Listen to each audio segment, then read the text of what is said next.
11, Tests 1 to 4.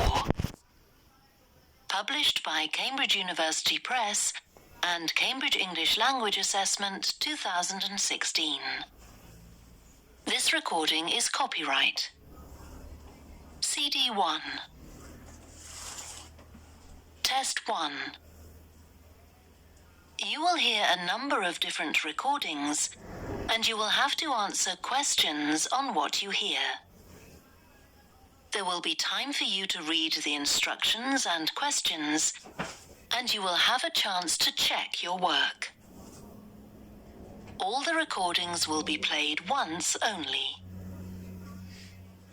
The test is in 4 sections. At the end of the test, you will be given 10 minutes to transfer your answers to an answer sheet. Now turn to Section 1. Section 1. You will hear a telephone conversation between an official at a village hall and a woman who wants to hire a public room. First, you have some time to look at questions 1 to 6.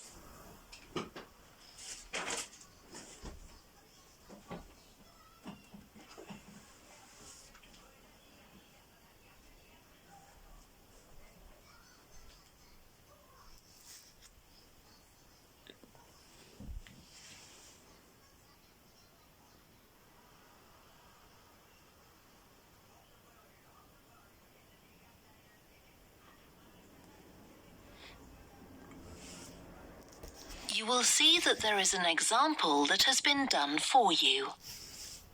On this occasion only, the conversation relating to this will be played first. Hello? Oh, hello. I wanted to inquire about hiring a room in the village hall for the evening of September the 1st. Let me just see.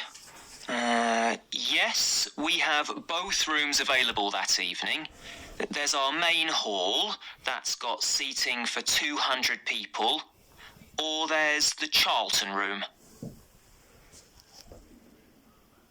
The main hall seats 200, so 200 has been written in the space. Now we shall begin. You should answer the questions as you listen, because you will not hear the recording a second time. Listen carefully and answer questions 1 to 6. Hello? Oh, hello. I wanted to inquire about hiring a room in the village hall for the evening of September the 1st. Let me just see. Yes, we have both rooms available that evening. There's our main hall, that's got seating for 200 people, or there's the Charlton room. Sorry? The Charlton room, Charlton.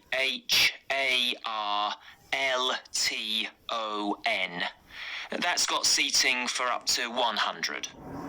Well, we're organising a dinner to raise money for a charity, and we're hoping for at least 150 people. So I think we'll go for the main hall. How much would that cost? Let's see. You wanted it for the evening of September the 1st? Yes, that's a Saturday. So from 6 p.m. to midnight, that'd be £115. That's the weekend price. It's £75 on weekdays. That's all right.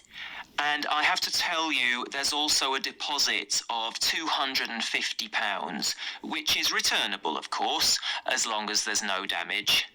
But we do insist that this is paid in cash. We don't take cards for that. You can pay the actual rent of the room however you like, though. Cash, credit card, cheque. Oh, well, I suppose that's okay. So, does the charge include use of tables and chairs and so on? Oh, yes. And what about parking? Yeah, that's all included. The only thing that isn't included is, you said you were organising a dinner? Yeah. Well, you'll have to pay extra for the kitchen if you want to use that. It's £25. It's got very good facilities, good quality cookers and fridges and so on. Okay. Well, I suppose that's all right. We can cover the cost in our entry charges. Right, so I'll make a note of that.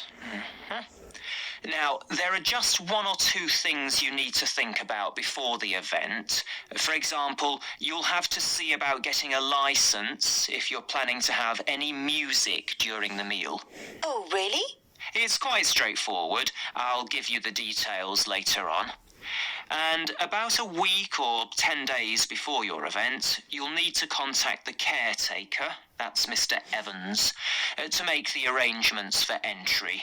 He'll sort that out with you. And do I give him the payment as well? No, you do that directly with me. Before you hear the rest of the conversation, you have some time to look at questions 7 to 10.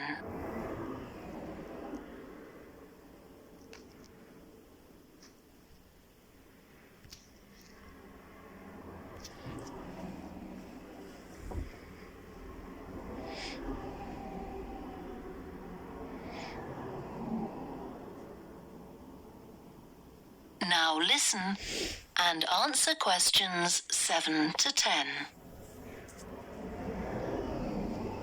Right. Now, is there anything I need to know about what happens during the event? Well, as you'll be aware, of course, the building is no smoking throughout. Of course. Now, are you having a band? Yes. Well, they'll have a lot of equipment, so rather than using the front door, they should park their van round the back and use the stage door there.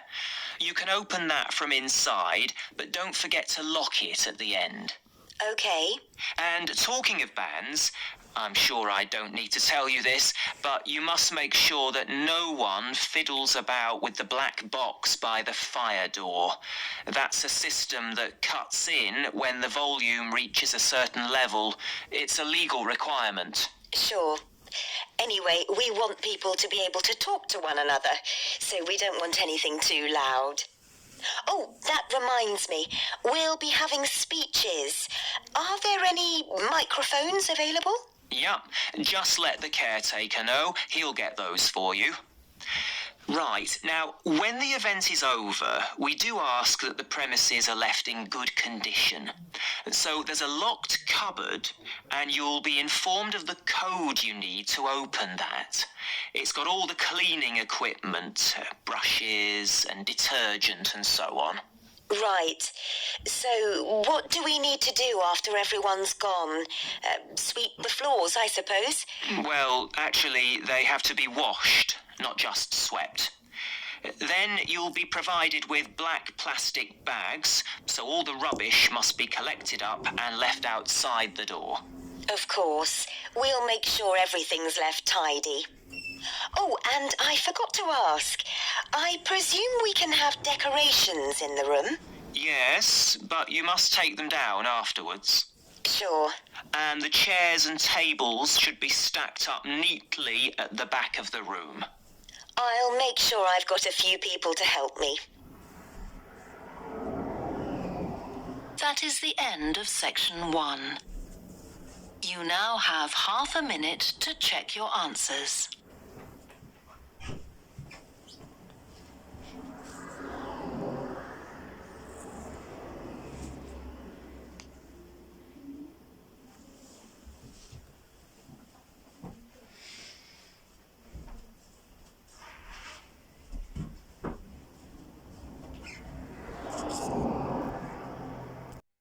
You will hear a guide talking to a group of visitors to a farm. First, you have some time to look at questions 11 to 14.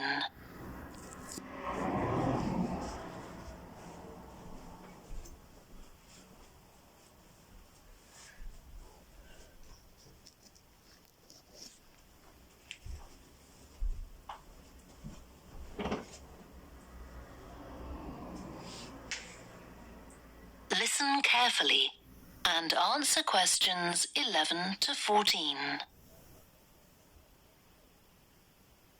Welcome to the Fiddy Working Heritage Farm.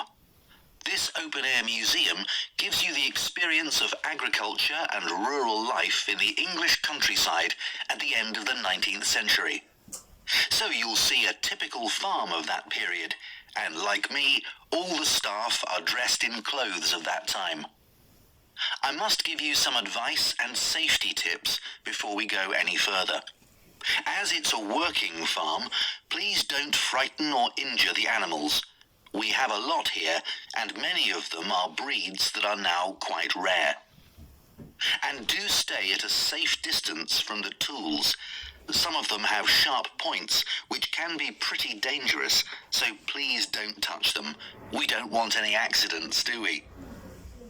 The ground is very uneven, and you might slip if you're wearing sandals, so I'm glad to see you're all wearing shoes.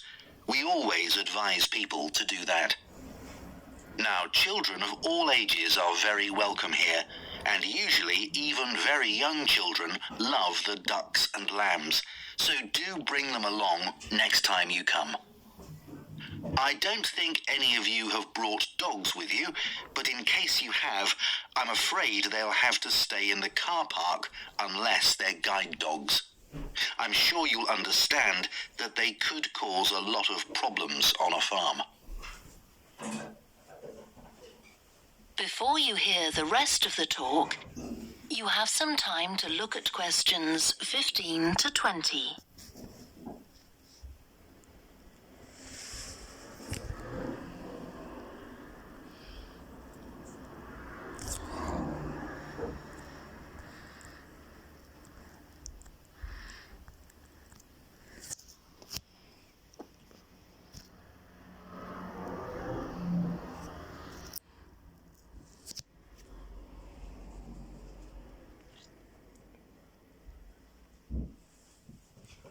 Now listen and answer questions 15 to 20. Now let me give you some idea of the layout of the farm. The building where you bought your tickets is the new barn immediately to your right. And we're now at the beginning of the main path to the farmland. And of course, the car park is on your left. The scarecrow you can see in the car park in the corner beside the main path is a traditional figure for keeping the birds away from crops. But our scarecrow is a permanent sculpture. It's taller than a human being, so you can see it from quite a distance. If you look ahead of you, you'll see a maze. It's opposite the new barn, beside the side path that branches off to the right, just over there. The maze is made out of hedges which are too tall for young children to see over them, but it's quite small, so you can't get lost in it. Now, can you see the bridge crossing the fish pool further up the main path? If you want to go to the cafe, go towards the bridge and turn right just before it. Walk along the side path and the cafe's on the first bend you come to. The building was originally the schoolhouse, and it's well over 100 years old. As you may know, we run skills workshops here, where you can learn traditional crafts like woodwork and basket making. You can see examples of the work and talk to someone about the courses in the Black Barn. If you take the side path to the right, here, just by the new barn, you'll come to the Black Barn, just where the path first bends. Now, I mustn't forget to tell you about picnicking, as I can see some of you have brought your lunch with you. You can picnic in the field, though do clear up behind you, of course.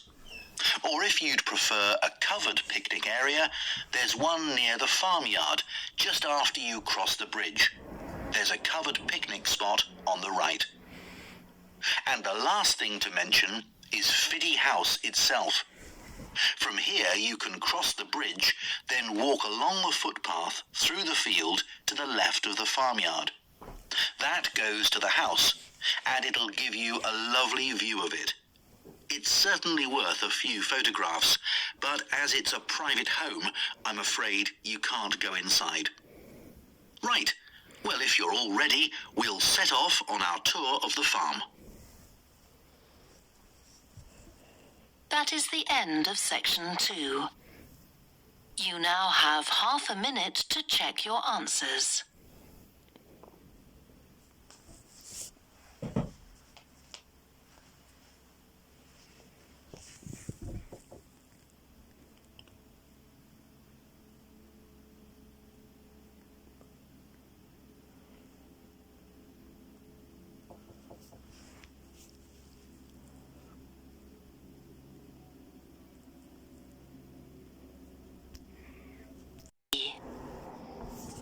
You will hear 2 psychology students called Lisa and Greg discussing a project they have to do. First, you have some time to look at questions 21 to 27.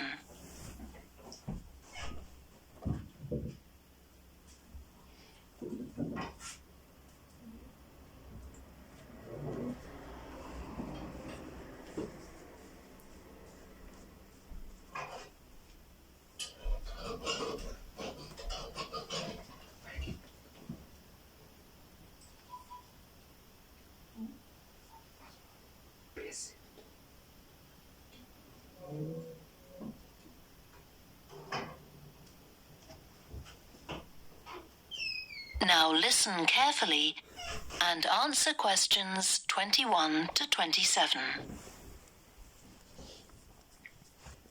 Okay, Greg. So I finally managed to read the article you mentioned. The one about the study on gender in physics. About the study of college students done by Akira Miyake and his team. Yeah, I was interested that the researchers were actually a mix of psychologists and physicists. That's an unusual combination. Yeah. I got a little confused at first about which students the study was based on. They weren't actually majoring in physics. They were majoring in what's known as the STEM disciplines. That's science, technology, engineering, and math. Yes, but they were all doing physics courses as part of their studies. That's correct. So, as I understood it, Miyake and co. started from the fact that women are underrepresented in introductory physics courses at college, and also that on average, the women who do enroll on these courses perform more poorly than the men. No one really knows why this is the case. Yeah, but what the researchers wanted to find out was basically what they could do about the relatively low level of the women's results. But in order to find a solution, they needed to find out more about the nature of the problem. Right. Now, let's see if I can remember. It was that in the physics class, the female students thought the male students all assumed that women weren't any good at physics. Was that it? And they thought that the men expected them to get poor results in their tests. That's what the women thought, and that made them nervous, so they did get poor results. But actually, they were wrong. No one was making any assumptions about the female students at all. Anyway, what Miyake's team did was quite simple, getting the students to do some writing before they went into the physics class. What did they call it? Values affirmation. They had to write an essay focusing on things that were significant to them, not particularly to do with the subject they were studying, but more general things like music or people who mattered to them. Right. So the idea of doing the writing is that this gets the students thinking in a positive way. And putting these thoughts into words can relax them and help them overcome the psychological factors that lead to poor performance. Yeah. But what the researchers in the study hadn't expected was that this one activity raised the women's physics grades from the C to the B range. A huge change. Pity it wasn't to an A, but still. No, but it does suggest that the women were seriously underperforming beforehand in comparison with the men. Yes, Mind you, Miyake's article left out a lot of details, like did the students do the writing just once or several times? And had they been told why they were doing the writing? That might have affected the results. You mean if they know the researchers thought it might help them to improve, then they just try to fulfill that expectation? Exactly. Before you hear the rest of the discussion, you have some time to look at questions 28 to 30.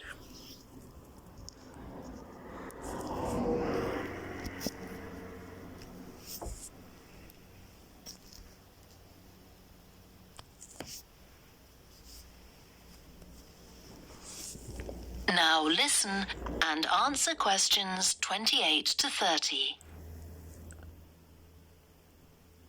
So anyway, I thought for our project we could do a similar study, but investigate whether it really was the writing activity that had that result.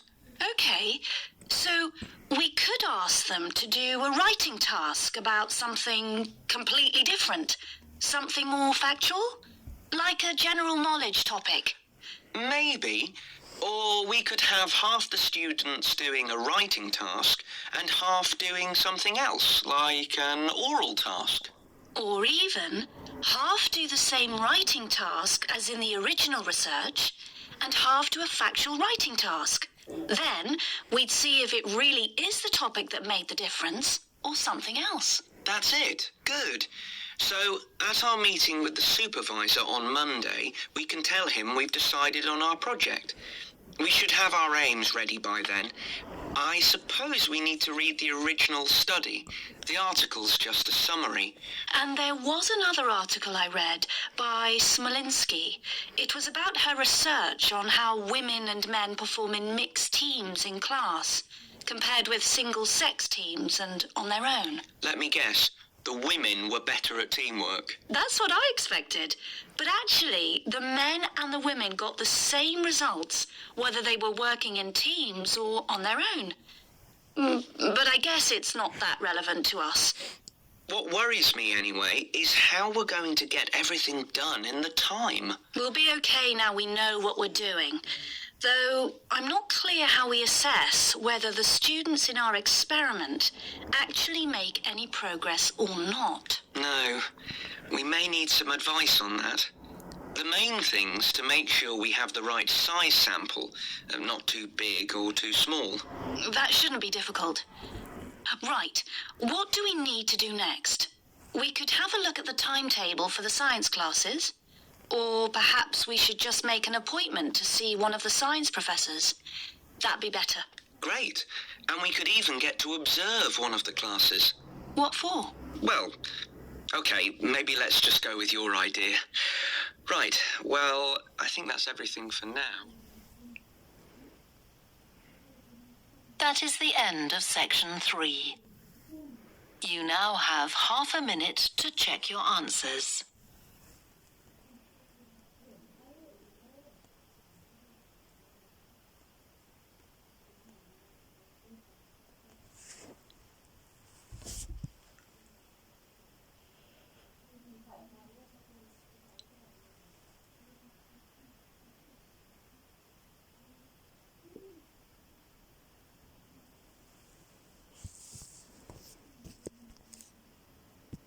You will hear part of a student presentation about the variety of different species that live in the world's oceans.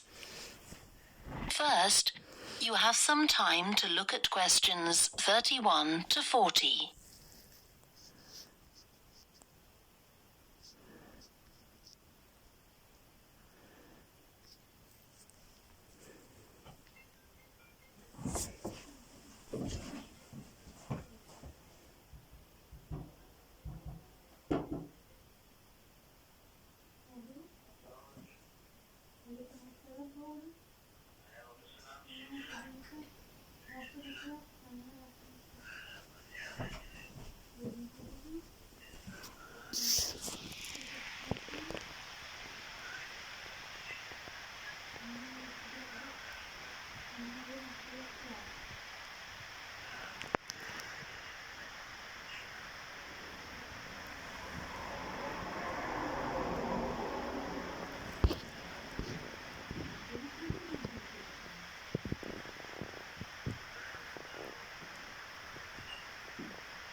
Listen carefully and answer questions 31 to 40. I've been looking at ocean biodiversity. That's the diversity of species that live in the world's oceans. About 20 years ago, biologists developed the idea of what they called biodiversity hot spots. These are the areas which have the greatest mixture of species. So one example is Madagascar. These hotspots are significant because they allow us to locate key areas for focusing efforts at conservation. Biologists can identify hotspots on land fairly easily, but until recently, very little was known about species distribution and diversity in the oceans, and no one even knew if hotspots existed there. Then a Canadian biologist called Boris Worm did some research in 2005 on data on ocean species that he got from the fishing industry. Worm located 5 hotspots for large ocean predators like sharks and looked at what they had in common. The main thing he'd expected to find was that they had very high concentrations of food. But to his surprise, that was only true for 4 of the hotspots. The remaining hotspot was quite badly off in that regard. But what he did find was that in all cases, the water at the surface of the ocean had relatively high temperatures, even when it was cool at greater depths. So this seemed to be a factor in supporting a diverse range of these large predators. However, this wasn't enough on its own, because he also found that the water needed to have enough oxygen in it. So these 2 factors seemed necessary to support the high metabolic rate of these large fish. A couple of years later, in 2007, a researcher called Lisa Balance, who was working in California, also started looking for ocean hotspots, but not for fish. What she was interested in was marine mammals, things like seals. And she found 3 places in the oceans which were hotspots, and what these had in common was that these hotspots were all located at boundaries between ocean currents. And this seems to be the sort of place that has lots of the plankton that some of these species feed on. So now people who want to protect the species that are endangered need to get as much information as possible. For example, there's an international project called the Census of Marine Life.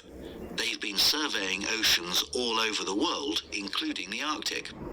One thing they found there, which stunned other researchers, was that there were large numbers of species which live below the ice, sometimes under a layer up to 20 meters thick. Some of these species had never been seen before. They've even found species of octopus living in these conditions. And other scientists working on the same project, but researching very different habitats on the ocean floor, have found large numbers of species congregating around volcanoes, attracted to them by the warmth and nutrients there.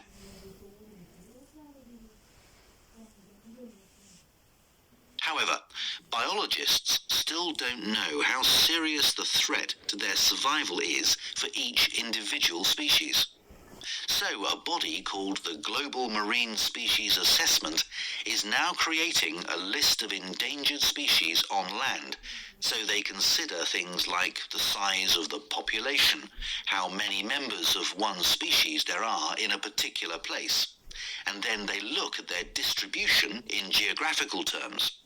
Although this is quite difficult when you're looking at fish because they're so mobile.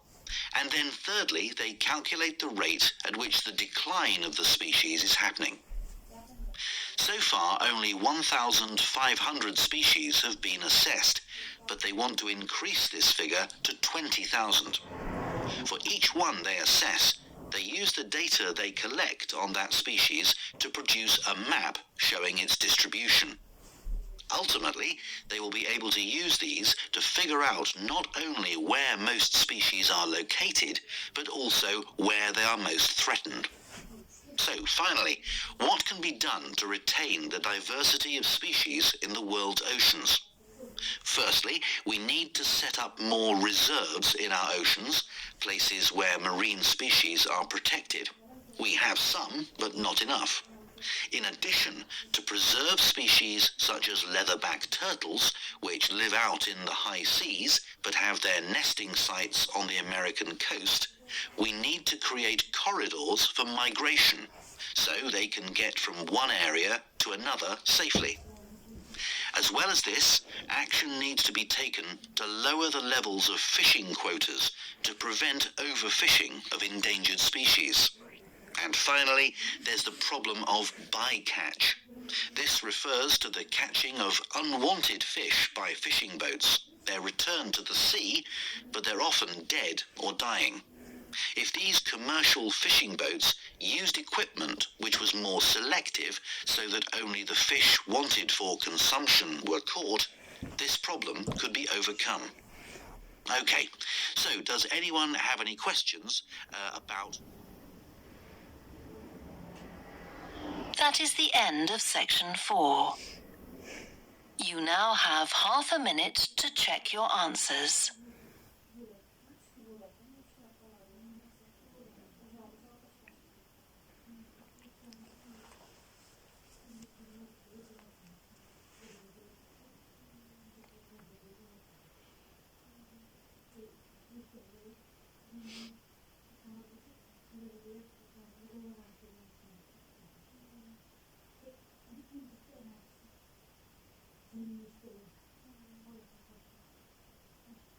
That is the end of the listening test.